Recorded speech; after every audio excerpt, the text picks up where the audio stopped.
What you gonna do? What you gonna do when they come for you?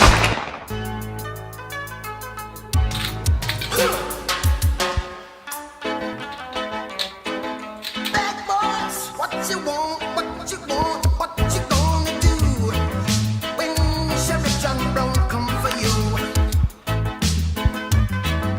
Tell me what you gonna do? What you gonna do?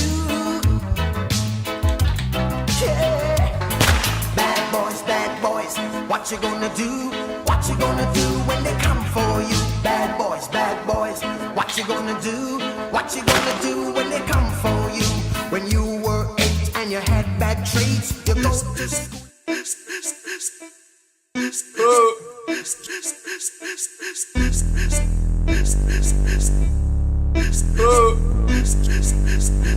Jordan, Bell, Third, Jordan.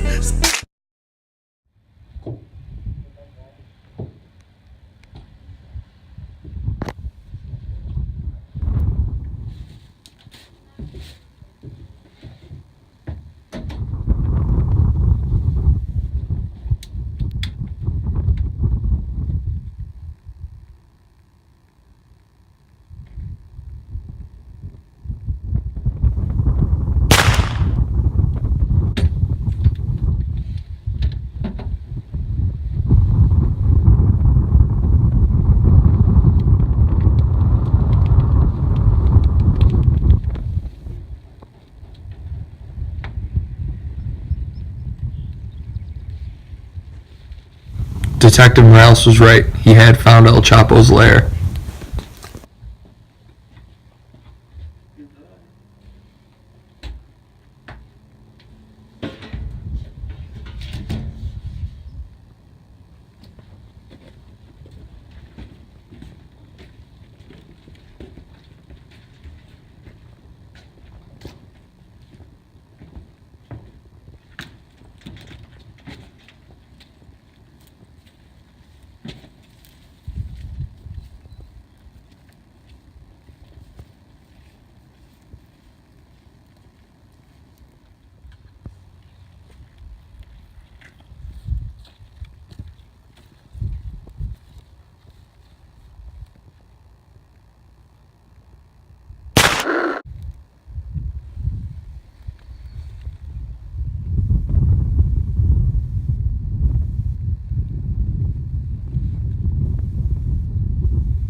A crime scene is secured, so all evidence is liable in court.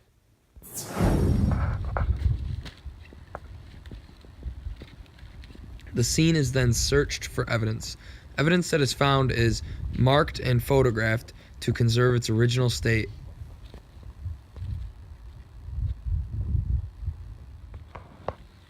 These bullets look like from a 30-06 rifle. It's the known weapon for the tally killer, and he's been a known associate for El Chapo for a couple years now. And it's safe to say, I think that we have a couple of enemies here.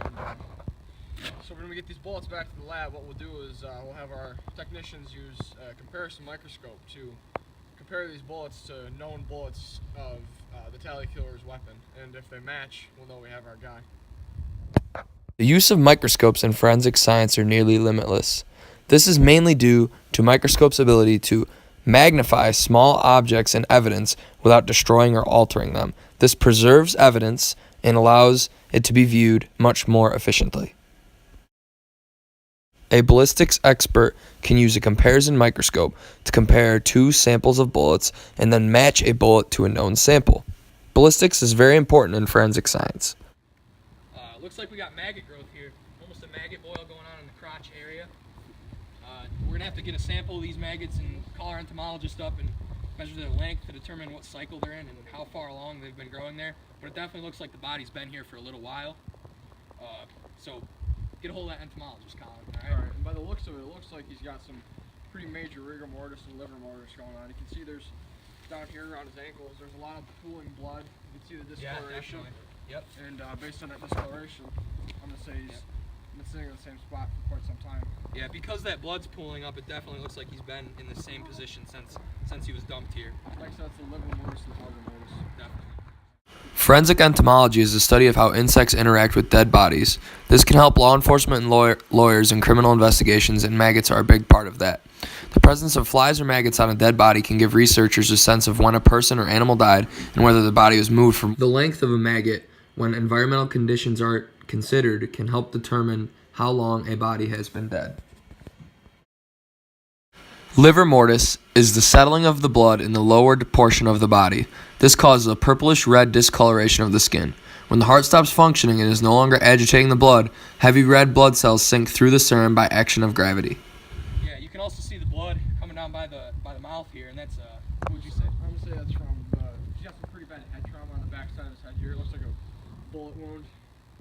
Yeah, we can take him in to the medical examiner, and he'll be able to extract the bullet that's probably still in the head there. Maybe use X-ray imaging to determine just how hard the impact was. Also, you can see the blood coming up here on the side of the bank. Looks like he was shot. Definitely. These look like post-mortem shot wounds, though, because there's not a whole lot of blood coming out from around them, but rather it's being sprayed up behind on the bank here. Yeah, and also with that spraying, we can determine it was a high caliber, close range firing done. The small droplets on the bank, it was definitely a high firing projectile like a gun. We'll definitely have to analyze that blood spatter to determine what angle the shot was taken from. That should help us get a determination on a suspect and hopefully collect some more evidence.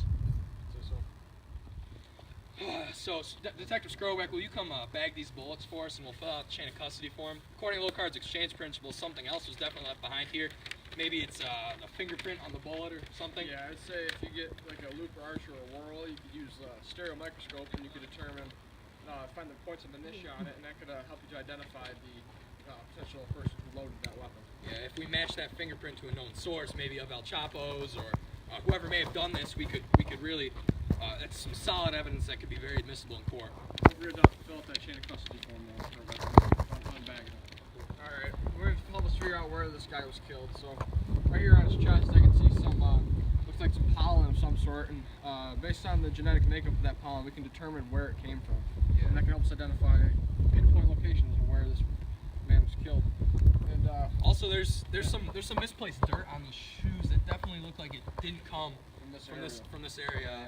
We'll have to get that to our lab specialist. Maybe Detective Skrobeck can analyze it and give us a determining point of where he was actually found, or where he was actually killed. Each different area of a town or city has different soil composition, and the soil composition on these shoes matches the soil composition down at Walmart. He was killed at Walmart, so we'll figure that out and get a determination on where he was killed. Maybe that could lead us to who killed him.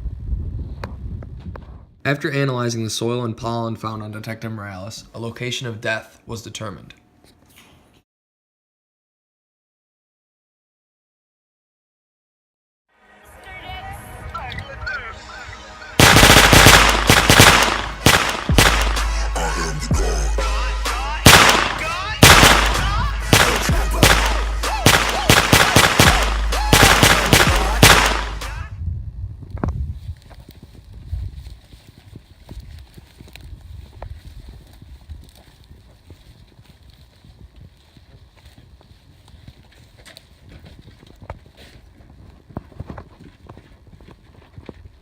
Detective Skroback, there's some bones over there. Bag them, tag them. Clear on the left. Gonna have to go right. Good Detective Skroback, we're gonna keep going. We're gonna keep moving. Alright. Take point, huh?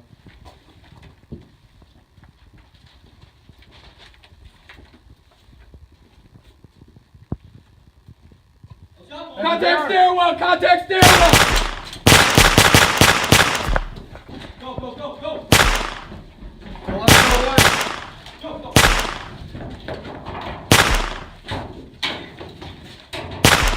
Go, go!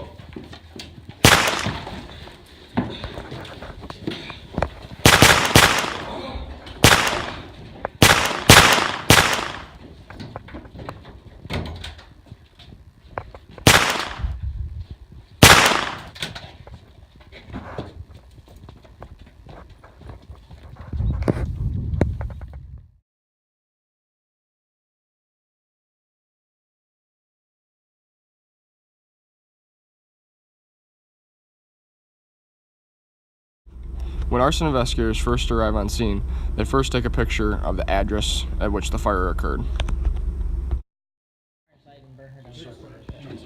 After completing the photographing process, forensic arson investigators obtain materials from the burnt portion of the structure. These materials are then placed into metal containers that are sealed in order to prevent any vapors from escaping.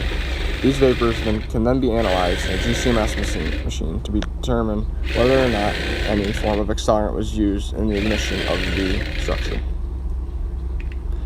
A new set of gloves and a new saw blade must be used in each location of the structure. Now the metal container must be sealed with tape, and the date, time, and location of the evidence which was collected must be written on it. Also, a chain of custody form must be filled out.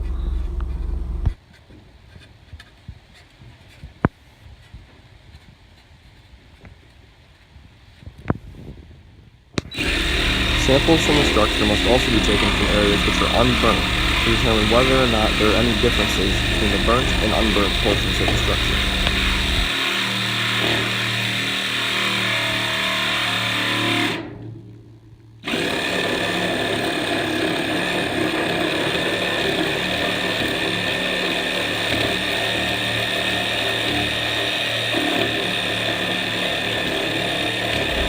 This collection process must be done with a different saw blade and different gloves than that were used at location 1 in order to prevent any cross-contamination of the products.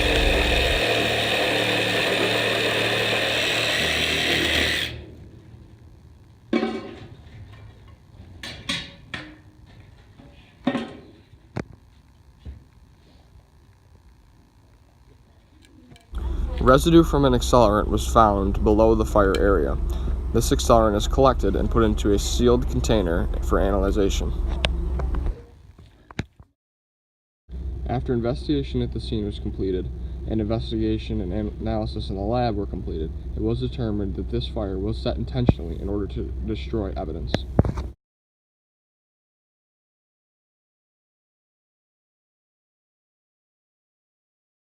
Mitochondrial DNA analysis was completed on the bones found at the crime scene. These bones, 2 joint bones, can be very helpful in determining the identity of the person who died there. In criminal investigations, bones such as the pelvis can be very useful in determining the sex of the dead person. In this case, the bones found at the crime scene were analyzed and determined to be those of Detective Mariah Blois.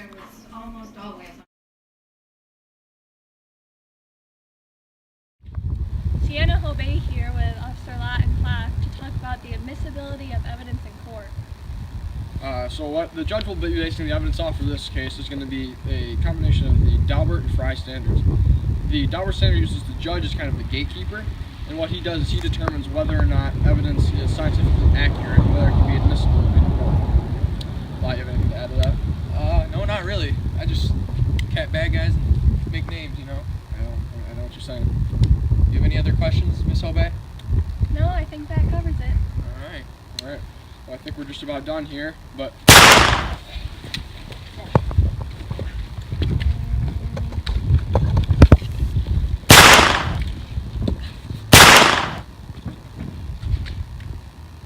taking fire! Alright, stop for a minute.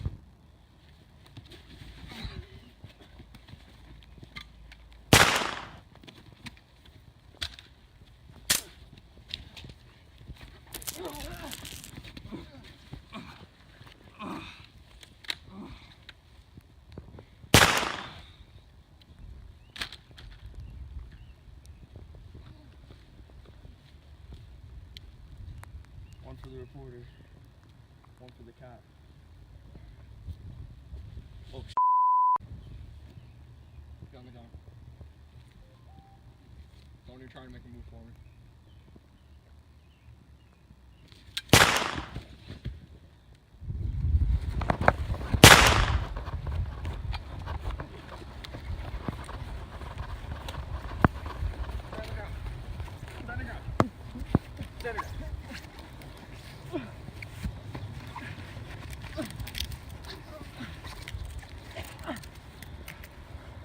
The right to remain silent.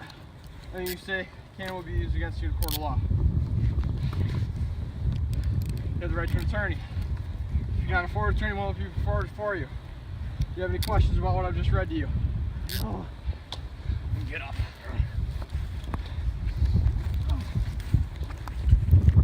So I'm here to complete your psychic evaluation. We're convicting you with 5 murders as well as multiple drug charges, including Schedule 1 drugs such as cocaine. These are highly illegal and highly addictive.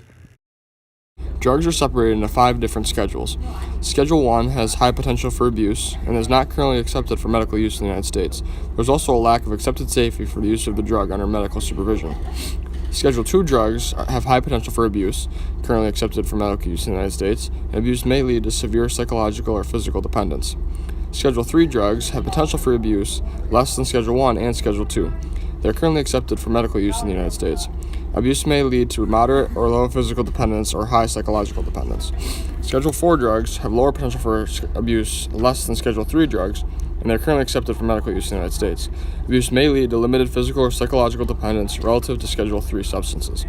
Schedule 5 drugs have a low potential for abuse relative to Schedule 4 substances, currently accepted for medical use in the United States, and abuse may lead to limited physical or psychological dependence relative to Schedule 4 substances.